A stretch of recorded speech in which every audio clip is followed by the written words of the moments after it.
कोटि कोटि नमन।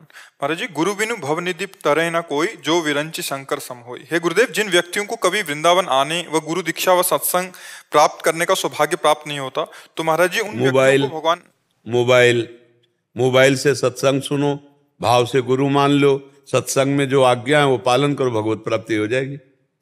मानने से अला, जब माटी के द्रोणाचार्य बना करके, जबकि असंभव है।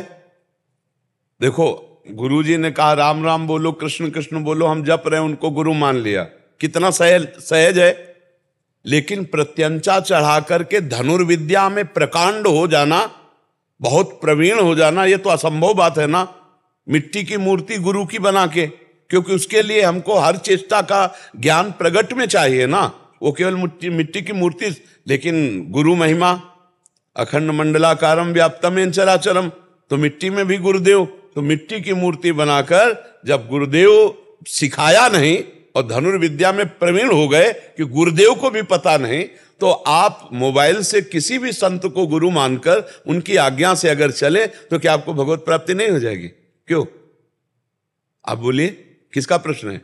तो हो जाएगी कि नहीं हो जाएगी? मेरा कहना है जैसे उन्हें कभी ऐसा कभी वृंदावन ना हो, कभी हमसे मत मिलो, लेकिन हम बोल रहे हैं राधा राधा जपो।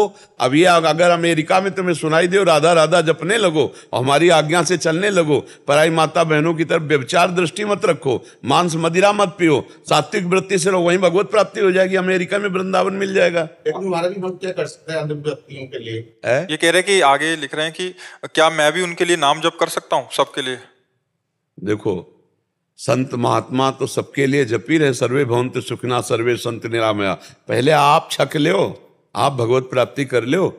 आप इतना छक्कर नाम जप करो कि आपको भगवत साक्षात्कार हो जाए, तो पूरे त्रिभुवन में कहीं कोई और है ही नहीं भगवान के सिवा, तो किसका कल्याण करोगे?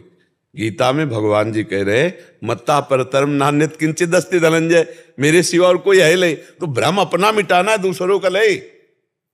भगवत प्राप्ति अपने को करवा ली, दूसरों को ले।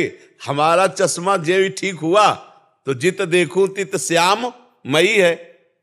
गोस्वामी तुलसीदास जी का जब भाव नेत्र खुला तो जड़ चेतन जग जीव जत सकल राम मैं जानी, बंदो सबके पद कमल सदा जोरि जुगपाल। सब में भगवान का। अब किसका उद्धार करना है?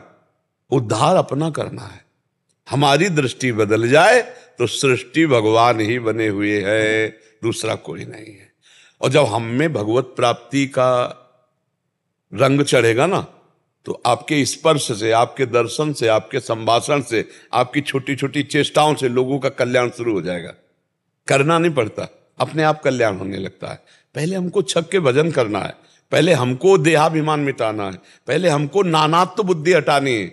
सब में ईश्वर दिखाई दे, यहां तक हमें चलना है, आगे की बात फिर सोचना, पहले यहां तक पहुंचो।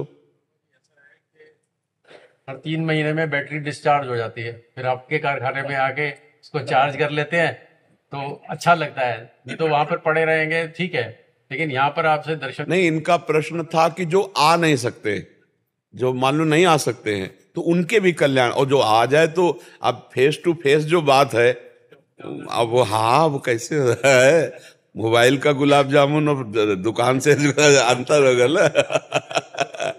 आपको देखना जरूरी है। अब जो नहीं आ सकते तो फिर उपाय तो बताया जा सकता है ना। उनका कल्याण नहीं रुकना चाहिए, कल्याण हो जाएगा। संत वचन मानने से कल्याण हो जाएगा। आप मान लो तो वृंदावन वहीं पहुंच जाएगा, संत वहीं पहुंच जाएंगे। मान लो हम नहीं जाते तो कोई ना कोई संत तुमसे मिलेगा, तुम्हारा कल्याण करेगा। जब कोई जीव व्याकुल होता है अपने कल्याण के लिए, तो भगवान उसके अंतर में बैठे हुए हैं, वो ऐसे ही मिला देते हैं, या बुला देते हैं या भिजवा देते हैं, वहीं पहुंचा देते हैं। वो भगवान विधान बनाते हैं। पर जीव के अंदर कल्याण की इच्छा जागृत तभी होगी जब सत्संग होगा। अगर संत संग ना मिले तो कल्याण की इच्छा ही नहीं हो सकती। क्यों? आप विचार करो। बाबा जी, एक ऐसी चीज है, संत ज्यादातर वृंदावन में ही मिलते हैं, अपने वहां पर संत ढूंढने से नहीं मिल रहे अभी।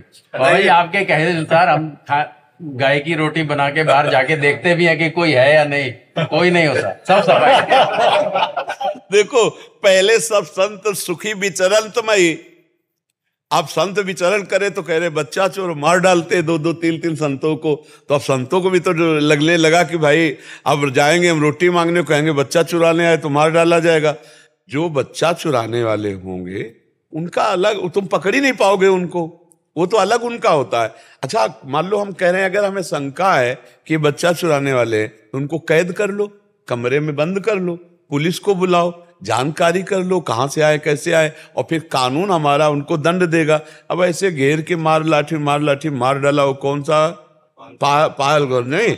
अब जैसे नौजवान बच्चे हैं, अभी गांव में जाएं, अन्यत्र ब्रज में तो मांगने में अभी मर्यादा है, बाहर अगर घरों में मांगने जाएं तो लोग मतलब उपहास करेंगे, लोग मार देंगे। नहीं, पहले संत गांव गांव विचरण करते थे, बहुत से महात्माओं जो गांव में आते, कुछ ऐसे स्थान होते जिनमें रुकते प्रवचन करते। अब तो हाँ, अब तो बड़ा मतलब विचित्र खेल है।